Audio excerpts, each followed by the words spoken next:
The perfect storm. You've probably seen the movie, and this year we'll all probably sense that we're making history from within a perfect storm of a pandemic, political and social unrest, and economic turmoil. I've read several articles recently that have borrowed that title to describe a different scenario. Factors that have come together here at year end that provide perhaps a once-in-a-lifetime opportunity to implement gifting strategies to reduce the tax burden on your children and descendants. These factors, depreciated asset values caused by the COVID-19 pandemic's effect on the economy, record low interest rates, and record high estate tax exemption amounts, are the basis of this opportunity. Unfortunately, the clock is ticking because asset values are already starting to rebound, and the outcome of the November 2020 presidential election may make this perfect storm go away. Now, depending upon when you're watching this video, the election is either already in process with mail-in ballots or the election is over. Also, depending upon when you watch this, we'll see if the election results have been finalized. You may be fretting about how the election will affect your asset portfolio, and there has been quite a bit written on that subject as well.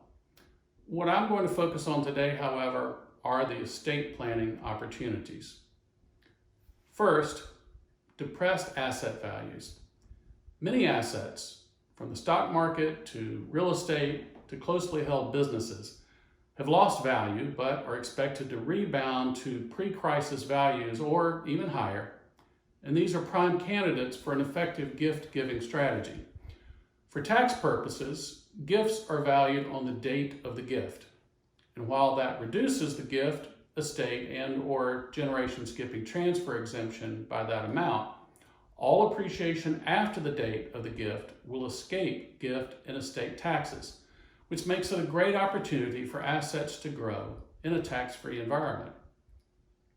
The second opportunity is a result of record low interest rates. This includes the IRS sanctioned interest rates, such as the applicable federal rate, or AFR, which is critical to some of these estate planning strategies. When an asset's appreciation exceeds these IRS hurdle rates, the excess appreciation becomes effectively a tax-free gift to children or other beneficiaries. The third opportunity is really about avoidance, as there is a scheduled reduction of the gift, estate, and GST tax exemptions. Currently, the exemption amount for these taxes is $11.58 million per taxpayer, or effectively a little over $23 million for a married couple. This means that an individual can make cumulative lifetime gifts of up to those amounts without incurring gift or GST tax. Gifts or estates in excess of the exemption amount are taxed at a flat 40% rate. Now, you may have heard that these current exemption amounts are due to expire at the beginning of 2026. They'll be reduced in half to $5 million, or effectively $10 million for a married couple, and this is of course adjusted for inflation. In addition to the federal tax, your estate may also be responsible for state-level estate taxes.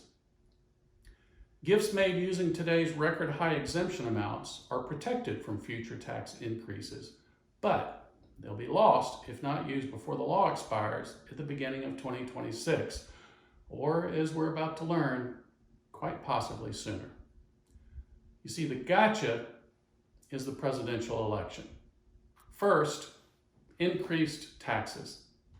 It doesn't matter what side of the aisle you're on, taxes will eventually need to be increased to raise revenue for the massive federal stimulus spending in response to the COVID-19 virus. The gift, estate, and GST taxes might be seen as low-hanging fruit to raise more revenue because it's seen as impacting only the wealthiest Americans who are not perceived to be struggling the most due to the pandemic.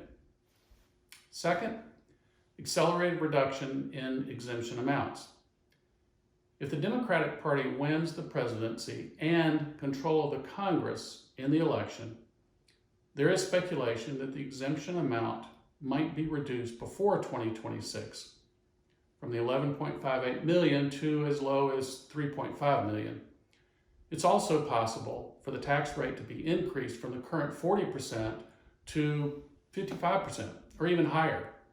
Plus, if you're familiar with the step up in basis for stock values, when stock is left to your heirs, Joe Biden's platform proposes taxing all unrealized appreciation on a decedent's capital assets by eliminating that automatic step up in basis at death.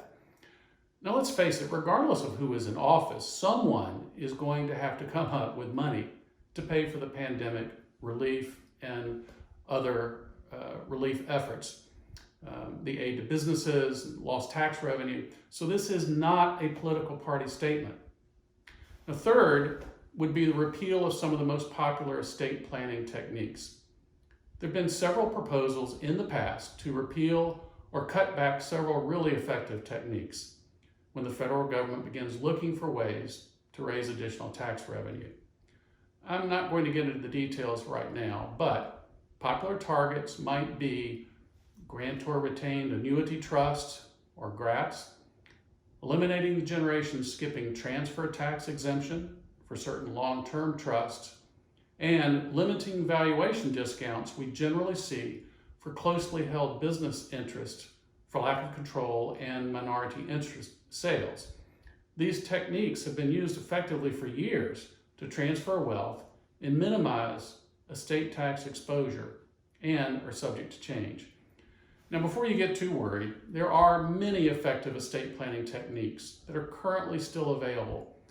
And we at the Rawls Group, along with your estate planning attorney and your CPA, who may very well have been the one to send you this video, want to help you plan for the successful transition of your business from the current generation of owners and managers through successive generations. So, if you have any interest in ownership transfers, either now or in the future, I strongly suggest that you call your advisors now so that we can evaluate your succession planning strategy and help you plan for the future. In the midst of what most would consider more of an imperfect storm, don't let an opportunity slip beneath the waters to bring good, solid planning for your family's future. Thanks for listening today, and stay safe.